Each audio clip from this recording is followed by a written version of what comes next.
Good morning dear student.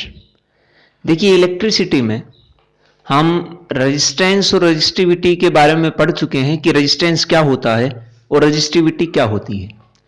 आज हम resistance और रजिस्टिविटी पे कुछ न्यूमेरिकल्स करेंगे और देखेंगे कि किस तरह से हम इक्विवेलेंट रेजिस्टेंस निकालने का तरीका भी देख चुके हैं। फॉर्मूला हम निकाल चुके हैं कि सीरीज में रेजिस्टेंस कनेक्ट हो तो कौन सा फॉर्मूला लगेगा, पैरेलल में हो तो कौन सा लगेगा। तो आज हम उस सीरीज कॉम्बिनेशन और पैरेलल कॉम्बिनेशन को भी सोल्व करेंगे।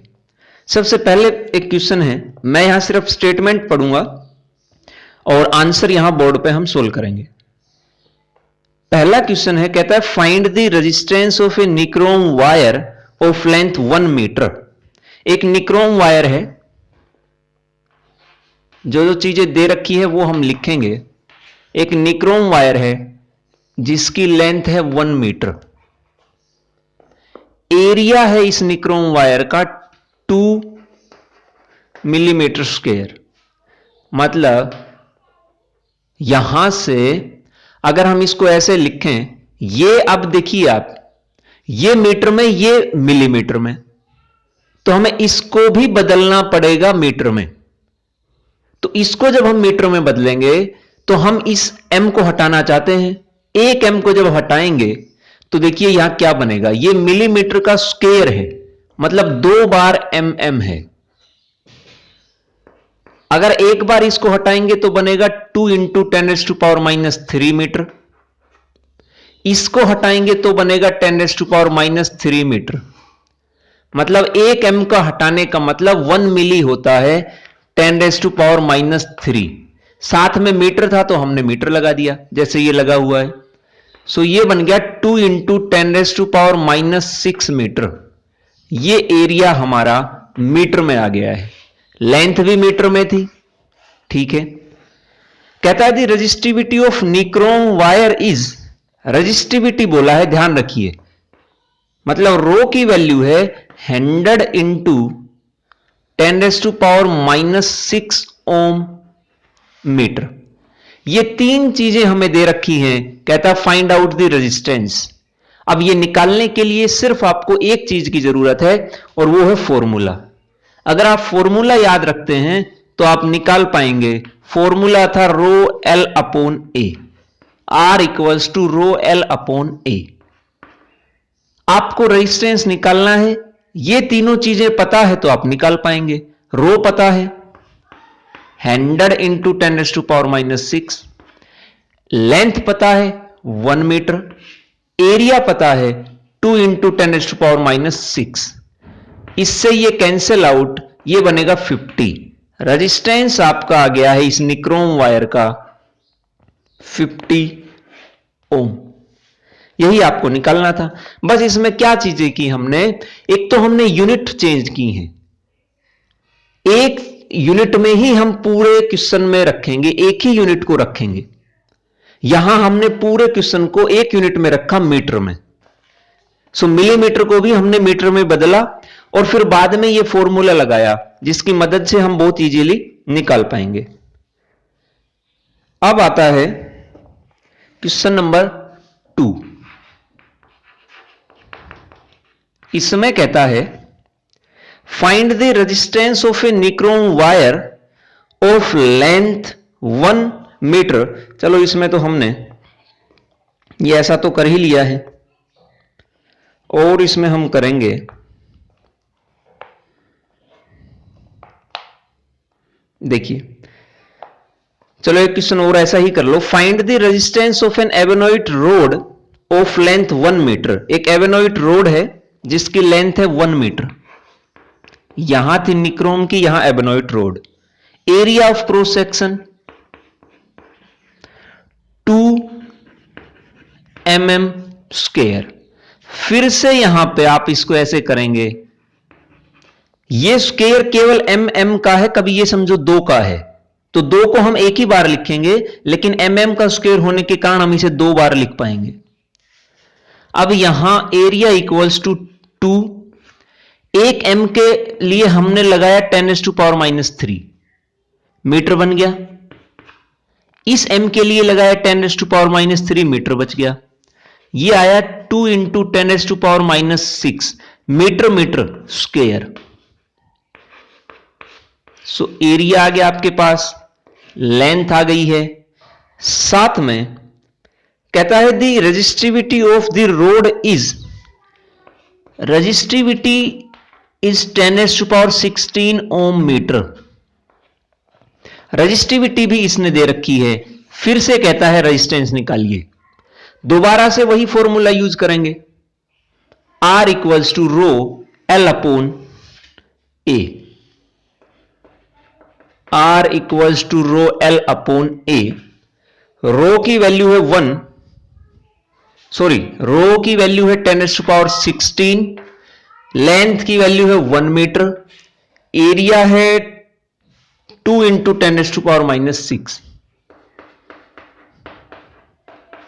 सो ये बनेगा, ये -6 ऊपर जाएगा तो प्लस में बदलेगा, सो 16 + 6 बनेगा upon 2 equals to 10⁻22 upon 2।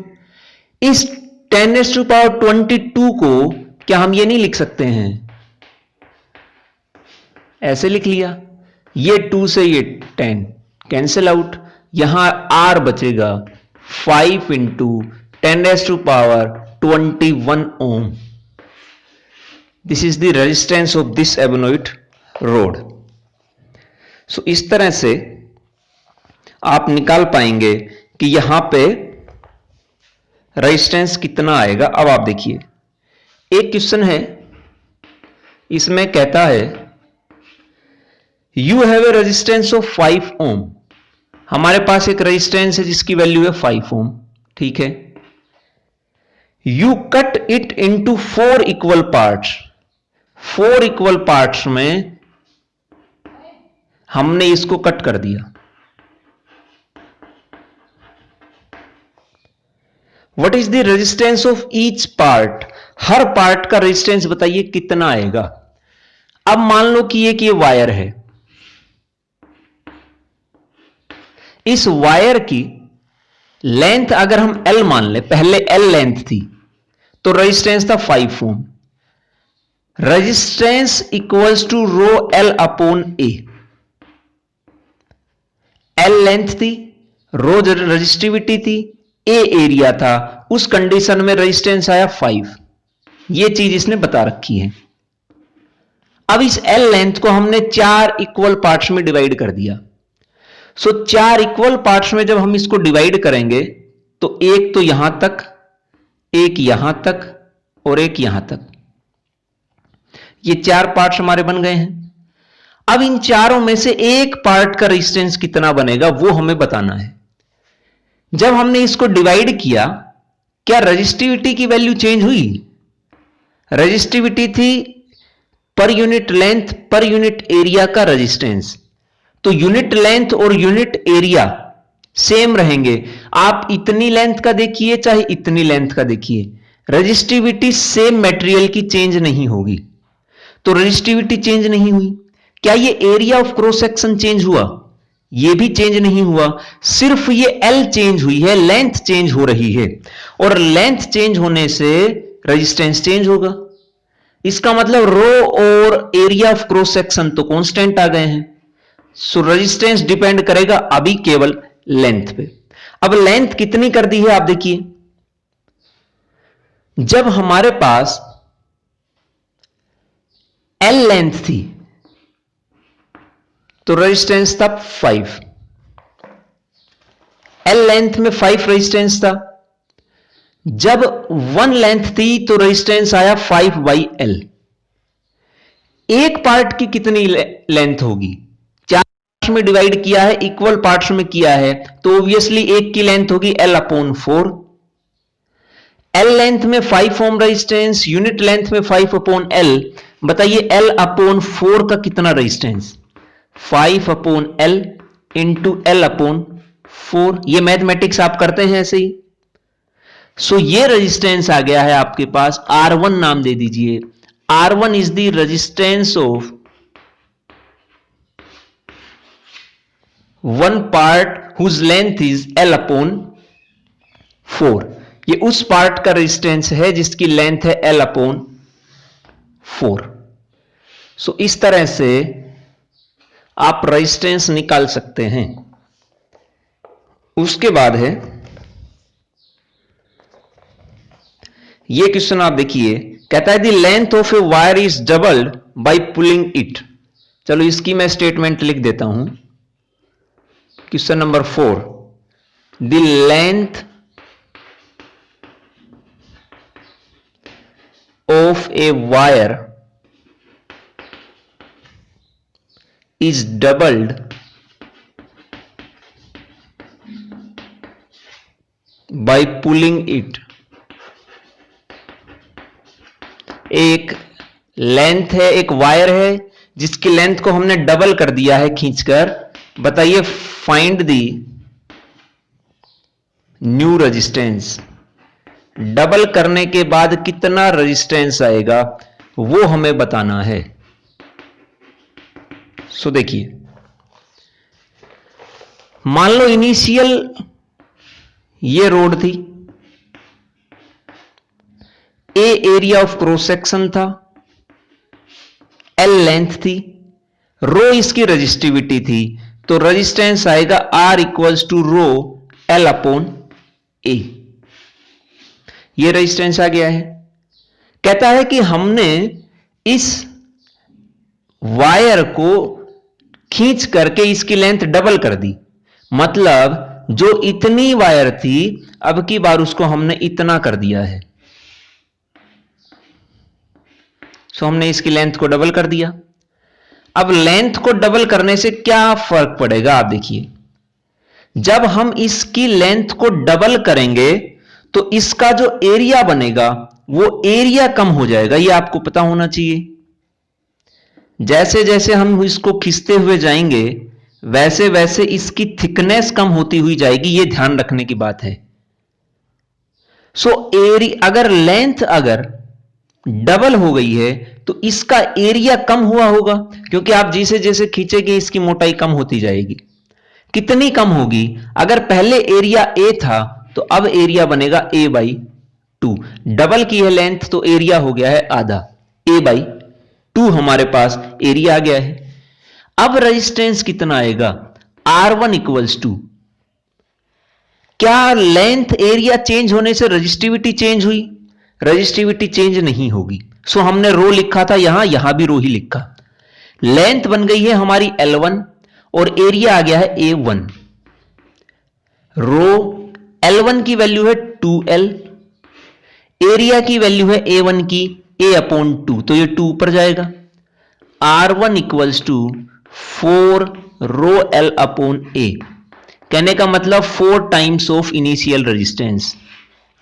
If we double the length of a wire then resistance becomes 4 times of initial resistance. Initial resistance के 4 टाइम्स बन जाएगा, यह आप ध्यान रखेंगे। दूसरा, इसमें आप यह चीज ध्यान रख लीजिए, यहां पे हमने लेंथ को किया था डबल किया तो यह आया उस 2 ट्वाइस का स्क्वायर बन गया है। अगर हमने लेंथ को डबल किया तो रेजिस्टेंस आया डबल का square. R1 equals to initial resistance, ऐसे। So 4R। अगर मैं इसको 3 गुना करता तो बनता 3 का स्क्वायर इंटू R, 9R। अगर मैं 4 टाइम्स करता तो बनता 4 का स्क्वायर R, मतलब 16R। जनरल अगर हम केस देखें तो आप ध्यान रखेंगे कि अगर हम लेंथ को डबल करते हैं या जितने टाइम हम इंक्रीज करेंगे उतना ही स्क्वायर कर देना है। जैसे अगर n टाइम्स हमने लेंथ को डबल किया, n टाइम्स, तो इंक्रीज करने से पहले रेजिस्टेंस था R। इंक्रीज करने के बाद n टाइम्स इंक्रीज करने के बाद रेजिस्टेंस बनेगा n² R। यह कंडीशन है, इसे आप ध्यान रखेंगे। यहां डबल किया था तो 2 पुट किया, 2 का स्क्वायर 4, 4 टाइम्स ऑफ R। 3 गुना करते तो 3 का स्क्वायर 9 इंटू R, इस तरह से आप रेजिस्टेंस निकाल सकते हैं। आप देखिए आगे है, कहता है what is the reading in the given figure. यहां पे आपको एक फिगर दे रखा है और उसमें पूछा है कि बताइए एमीटर में कितनी रीडिंग आएगी। एमीटर रीडिंग किसकी लेगा? एमीटर एक ऐसा डिवाइस है जो करंट को मेजर करता है। इसका मतलब वो करंट शो करेगा कितना फ्लो कर रहा है, कितना नहीं कर रहा। ये 5 वोल्ट। अब यहां हमने ये एक एमीटर लगाया है। कहता है what is the reading in the ammeter. इस एमीटर में क्या रीडिंग आएंगी, मतलब इस एमीटर में से कितना करंट फ्लो होगा। जितना करंट यहां से जाएगा उतना ही करंट इसमें से जाएगा और उतना ही करंट इनमें से होता हुआ जाएगा। लेकिन कितना जाएगा? हमने कहा कि आई करंट जाएगा। अब आई की वैल्यू कितनी है? आई की वैल्यू आप निकालेंगे, ओम्स लॉ आप पढ़ चुके हैं जो कि कहता है V equals to R I. वही ओम्स लॉ यहां आप यूज करेंगे, V equals to R I, I equals to V upon R. V आपको पता है 5 वोल्ट है, आर कितना है, ये लेंगे या ये लेंगे या ये दोनों का कॉम्बिनेशन लेंगे। यहां आप देखिए ये दोनों, अगर मैं इस पॉइंट से इस पॉइंट तक जाना चाहूं, ए नाम दे दीजिए, बी नाम दे दीजिए, तो ये दोनों इसी रास्ते पे लाई करेंगे। इसका मतलब ये दोनों सेम रास्ते पे लाई किए तो इन दोनों में ये सीरीज में है। इसका मतलब ये दोनों सीरीज में हैं और सीरीज के लिए आप सोल्व करते हैं R equivalent equals to R1 plus R2, मतलब 2.5 plus 2.5, this is equals to 5 ohm. So यहां आप लिखेंगे 5 ohm, this is equals to 1 ampere. इसका मतलब इसमें से जो करंट फ्लो हो रहा है एमीटर में से वो 1 एम्पियर करंट है। ये वो एमीटर 1 एम्पियर रीडिंग शो करेगा। दूसरा, इनको सीरीज में आप देखिए, यहां से जितना करंट एंटर कर रहा है उतना ही करंट यहां से एग्जिट करेगा। मतलब जितना करंट इसमें से फ्लो हुआ उतना ही करंट इसमें से फ्लो हुआ। दोनों में अगर सेम करंट, तो सेम करंट तब आता है जब रेजिस्टेंस सीरीज में हो। तो यहां से भी आप देख सकते हो कि ये रेजिस्टेंस सीरीज में है। आगे आता है हमारे पास, देखिए बहुत आसान से और इंटरेस्टिंग प्रॉब्लम्स हैं ये। एक सर्किट दे रखा है आपको,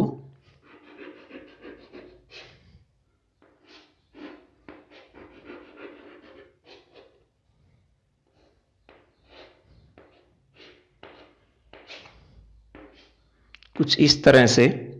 ये है 5 ओम, ये है 2.5 ओम और यहां हमने एक बैटरी लगा दी इससे, या एक सेल कनेक्ट कर दी है जिसकी वैल्यू है 5 वोल्ट। कहता है find out the current across this 5 ओम। कितना आएगा? मान लो I1 हमने नाम दे दिया, लेकिन वैल्यू निकालनी है कि I1 की वैल्यू कितनी। Find out current through this, इसमें हमने नाम दे दिया I2। और इस पूरे सर्किट में कितना करंट फ्लो होगा वो हमें बताना है कि कितना होगा। भाई क्लोज सर्किट है, सेल लगा रखी है, तो ऑब्वियसली करंट तो फ्लो होगा। करंट फ्लो होगा from positive terminal to negative terminal. मान लीजिए करंट फ्लो हुआ बैटरी के कारण I, तो यहां से I एंटर एग्जिट करेगा तो I ही एंटर करेगा। इस पॉइंट पे जाते ही I दो पार्ट्स में रिजोल्व होगा, क्योंकि दो रास्ते हैं, एक का नाम दिया I1, एक का नाम दे दिया I2। अब इस 5 ओम में से तो I1 करंट जाएगा, 2.5 ओम में से I2 करंट जाएगा। सो हमने ये I1 और I2 ही मान लिए हैं। अब अब आप यहां इस I1 और I2 की वैल्यू कैसे निकालेंगे? फिर से ओम्स लॉ यूज करेंगे जो कहता है V equals to R I. I आपको निकालना है। अगर फर्स्ट के अक्रॉस लगाएंगे तो बनेगा I1 equals to V1 upon R1। Second के अक्रॉस लगाएंगे तो बनेगा I2 equals to V2 upon R2। बस अब आपको R1 पता ही है 5 ओम है, मतलब ये वाला। R2 आपको इसमें भी पता है 2.5 ओम है। किसी तरह से अगर हम V1 और V2 की वैल्यू निकाल दें तो हम I1 और I2 की वैल्यू बता पाएंगे। अब V1 और V2 कैसे आएंगे? यहां पे क्या इन दोनों रेजिस्टेंस के अक्रॉस करंट अलग अलग नहीं है? करंट अगर अलग अलग, इसका मतलब ये दोनों पैरेलल में अलग अलग रेजिस्टेंस के अक्रॉस करंट तो अलग अलग मिलेगा, लेकिन पोटेंशियल डिफरेंस सेम मिलेगा। जितना इसके अक्रॉस पोटेंशियल डिफरेंस उतना ही इसके अक्रॉस। अब इसके अक्रॉस कितना पोटेंशियल डिफरेंस? बैटरी ने कितना प्रोवाइड कराया है? 5 वोल्ट। तो यहां से ये पोटेंशियल डिफरेंस मूव करता करता यहां पहुंच जाएगा। इन दोनों पॉइंट्स के बीच भी 5 वोल्ट का पोटेंशियल डिफरेंस, तो इस रेजिस्टेंस के अक्रॉस भी 5 वोल्ट, इस रेजिस्टेंस के अक्रॉस भी 5 वोल्ट। मतलब V1 और V2 दोनों बराबर हैं और दोनों की वैल्यू 5 वोल्ट। ये कैंसिल आउट 1 एम्पियर, ये कैंसिल आउट, ये डेसिमल ऊपर जाएगा, सो ये 2 एम्पियर। इसका मतलब I1 की वैल्यू तो 1 एम्पियर, I2 की वैल्यू 2 एम्पियर। क्या I equals to I1 plus I2 नहीं होगा? I में से ही तो टूटा है I1 और I2। यहां फिर मिलेंगे और बनाएंगे I1 plus I2, this is equals to I। I1 की वैल्यू है 1, I2 की वैल्यू है 2, सो I आ गया हमारे पास 3 एम्पियर। इस तरह से आप अलग अलग रेजिस्टेंस के अक्रॉस करंट निकाल पाएंगे। अब आता है एक क्वेश्चन और, देखिए आप,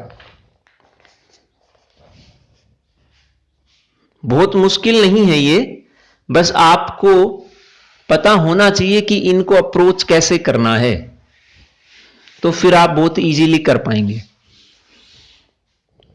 देखिए, कहता है find the current drawn by the battery. ये क्वेश्चन है हमारा 7।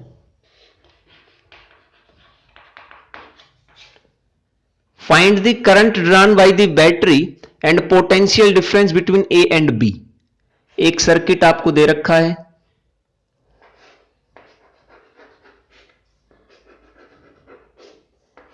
कुछ इस तरह से।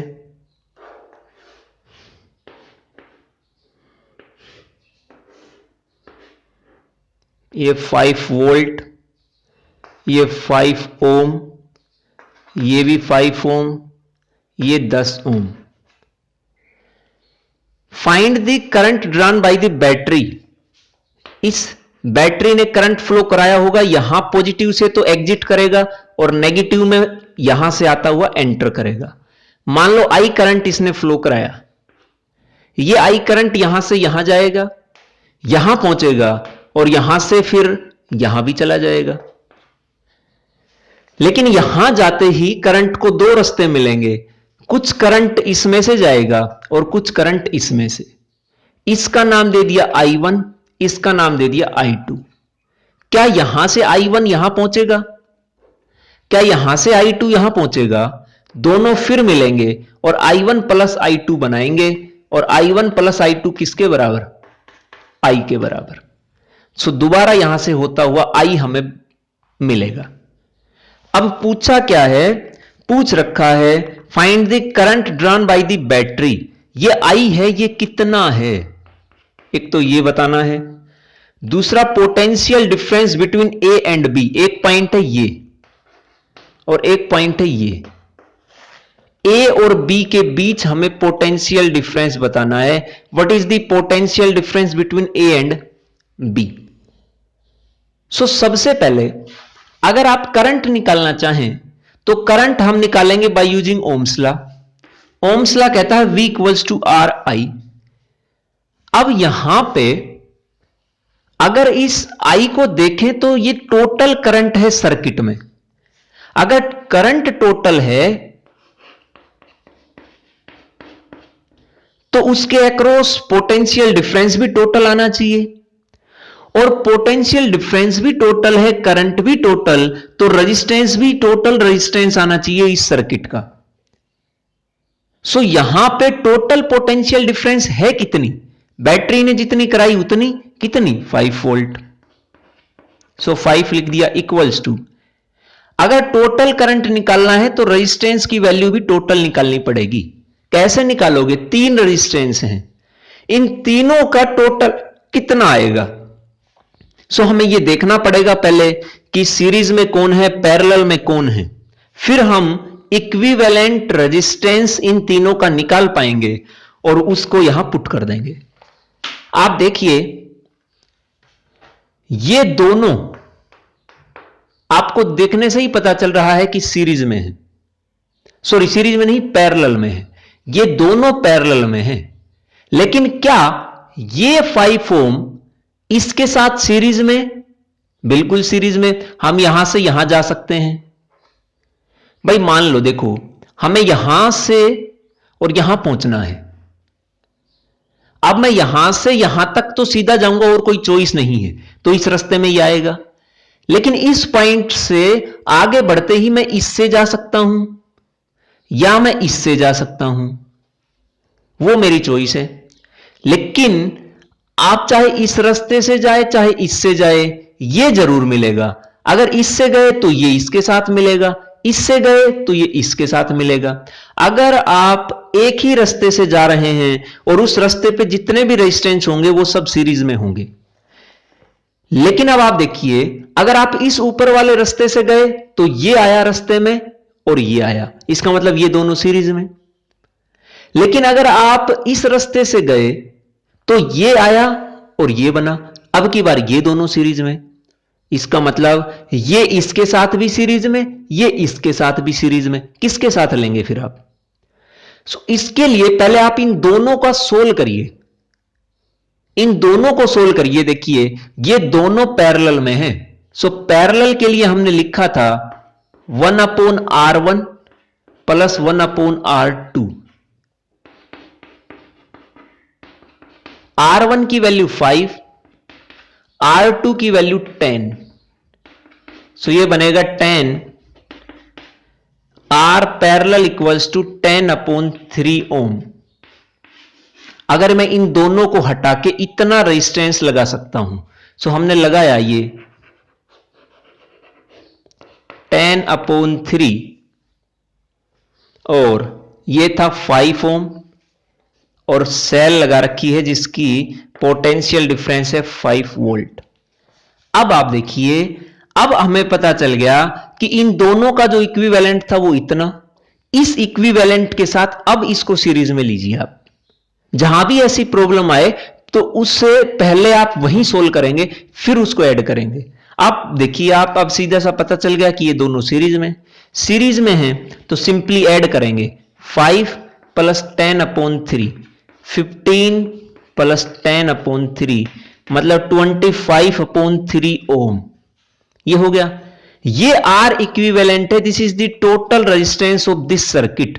सो इसकी वैल्यू आई 25/3। अब यहां से आप देख लीजिए, इससे आई की वैल्यू निकाल लीजिए। आई की वैल्यू हमें मिलेगी 3/5 ampere. This is the value of total current through this circuit, और इसकी वैल्यू आई है 3/5। इसे आप करके देखेंगे तो यही वैल्यू आएगी V/R।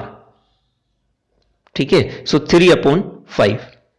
उसके बाद कहता है find the potential difference between A and B. A और बी के बीच पोटेंशियल डिफरेंस और बताना है। वो कैसे बताओगे? Potential difference between A and B, क्या ए और बी के बीच ये दोनों पैरेलल में है? इसका मतलब जितना पोटेंशियल डिफरेंस इसके कोरस्पॉन्डिंग उतना ही इसके। तो आप इसके अक्रॉस पोटेंशियल डिफरेंस निकाल दो या इसके अक्रॉस, एक के अक्रॉस निकाल दो, हमें ए और बी के बीच पोटेंशियल डिफरेंस मिल जाएगा। कैसे निकालोगे? क्या हम इसके अक्रॉस ओम्स लॉ लगाएं? इसके अक्रॉस जिसकी वैल्यू है 5 ओम, जिसके अक्रॉस करंट फ्लो करता है I1। अब यहां पे जो I1 है वो I1 की वैल्यू आप कैसे निकालेंगे? आप देखिए ये दोनों को हमने सोल्व किया था, इन दोनों को सोल्व करने के बाद हमारा रेजिस्टेंस आया था 10/3। सो यहां सिर्फ अब हम यहां ओम्स लॉ लगाएंगे ए और बी के बीच। ए और बी के बीच जो इक्विवेलेंट रेजिस्टेंस आया था वो था 10/3 ओम। और इस 10/3 ओम में से करंट कितना फ्लो कर रहा था? आई यहां से निकला, आई यहां गया, यहां आई गया, यहां से निकला भी आई। इसका मतलब जितना आई करंट था उतना ही इसमें से फ्लो हो रहा है। सो आई कितना था? अभी हमने निकाल लिया था 3/5 एंपियर। करंट भी पता है, रेजिस्टेंस पता है, तो यहां ओम्स लॉ से हम लगाएंगे 10/3 इंटू 3/5, मतलब 2 volt. Potential difference between A and B is 2 volt. यहां ए और बी के बीच पोटेंशियल डिफरेंस 2 वोल्ट आएगा, और ये हमने सिंपली ओम्स लॉ से सोल्व किए हैं। सो ये थी कुछ प्रॉब्लम्स, अभी से बहुत प्रॉब्लम इसमें बचती हैं रेजिस्टेंस पे, उनको हम नेक्स्ट लेक्चर में सोल्व कराएंगे। जब तक आप इनको अच्छे से करिए और देखिए कि किस तरह से हम इनको सोल्व कर सकते हैं। आपको हर रेजिस्टेंस के अक्रॉस पोटेंशियल डिफरेंस पूछ सकता है, हर रेजिस्टेंस के अक्रॉस करंट पूछ सकता है, और सर्किट का इक्विवेलेंट रेजिस्टेंस भी पूछ सकता है। ये सब चीजें पूछेगा, तो आपको देखना है कि कैसे हम इनको अप्रोच करेंगे। अभी से बहुत आसान से मैंने कराए हैं, सो इनको करिए। मिलते हैं नेक्स्ट लेक्चर में। Thank you.